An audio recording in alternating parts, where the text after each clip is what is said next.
Welcome to the week 28 update of Losing It 2025. I'm Ken, and this is the chronicle of my journey to lose 100 pounds in 2025. A journey that I am pleased to say is well on its way.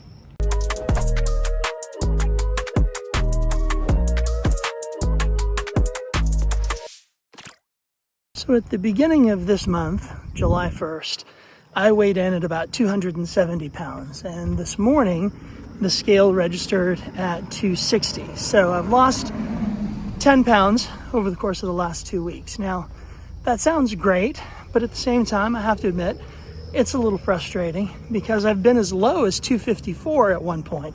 There's been a lot of fluctuation in the scale over the last couple of weeks, although I can't complain because most of it has been in the right direction. And I also have to acknowledge that I kind of earned a little setback. Had a very, very busy weekend.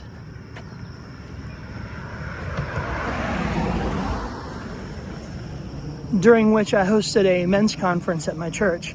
Now, of course, that conference came with all of the usual things that a conference comes with, including some really good breakfast burritos, pasta dinner the night before with some visiting guests, and lots of little, albeit healthy, snacks that definitely put me over my calorie count and tempted me and gave me ample excuse to not track or maintain my intermittent fasting. So I had 2 pretty good days of misbehaving, as the case may be.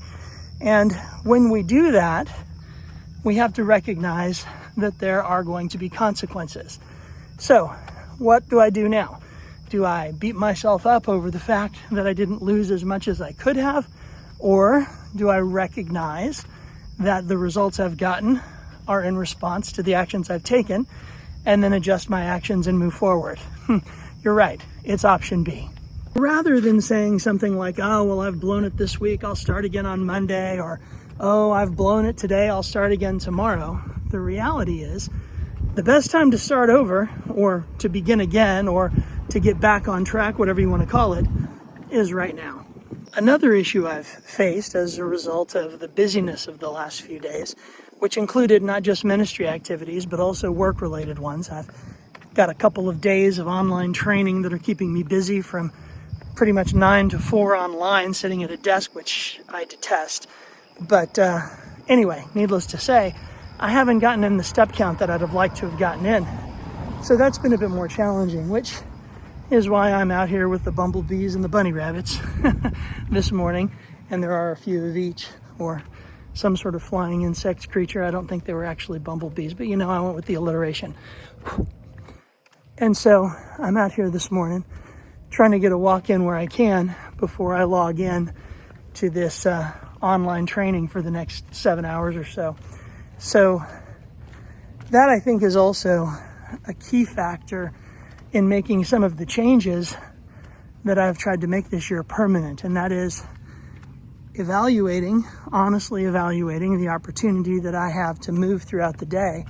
And if it is insufficient, finding places and ways to make it up. So even though I haven't been walking as much as I would like to, I have managed to get to the gym for strength training 3 times in the last week, which is fantastic. That's exactly what I wanted to see.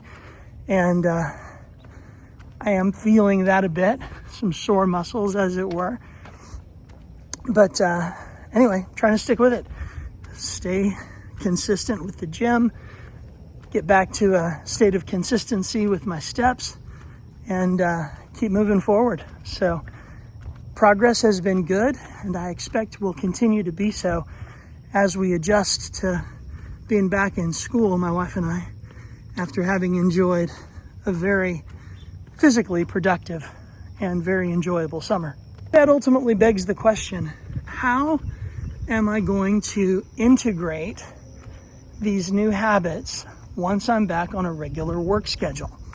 Well, the good news for me is I have a job that is only sedentary if I allow it to be. Now, there are teachers who will camp out behind their desks and sit and run their classrooms from that seated position. Honestly, in terms of best practices, that's really not the way to run your classroom. And I tend to be a teacher who is pretty active and up and around my classroom, monitoring my students and providing feedback as they're working on their assignments. So I'm not too worried about getting my step count in during the school year. In fact, I think it's going to be pretty easy. I think I'll average about 10,000 steps a day just through normal daily activity. And then whatever walks I take will be a supplement to that. My plan is to go for a 30 to 45 minute walk in the morning and then another such walk in the evening. So 2 walks a day plus the consistent steps throughout the day should have me in that 15 to 20,000 step range where I want to be.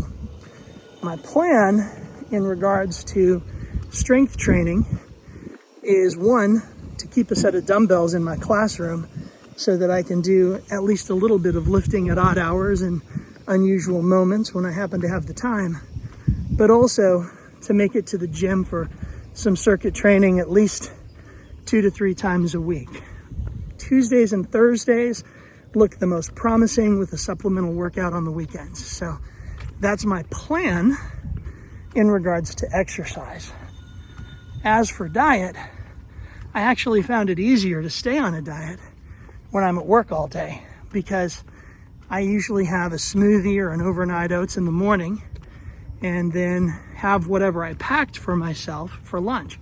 The nice thing about that is I only have to be disciplined while I'm packing. After that, I eat whatever I have with me, and that works out pretty well because what I have with me is what I'm supposed to have. And then the evenings can be a bit of a challenge if I'm too hungry, but as long as we've done our food prep earlier in the week and have ample resources on hand, I don't see any reason that that should be a problem. So in a lot of ways, going back to a regular schedule is going to be a lot easier in regards to diet.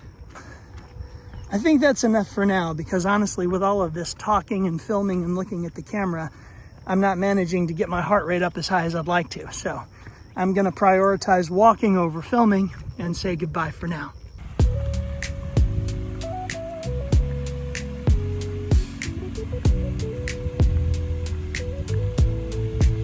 If I keep doing what I'm doing, then what I'm doing is what gets done.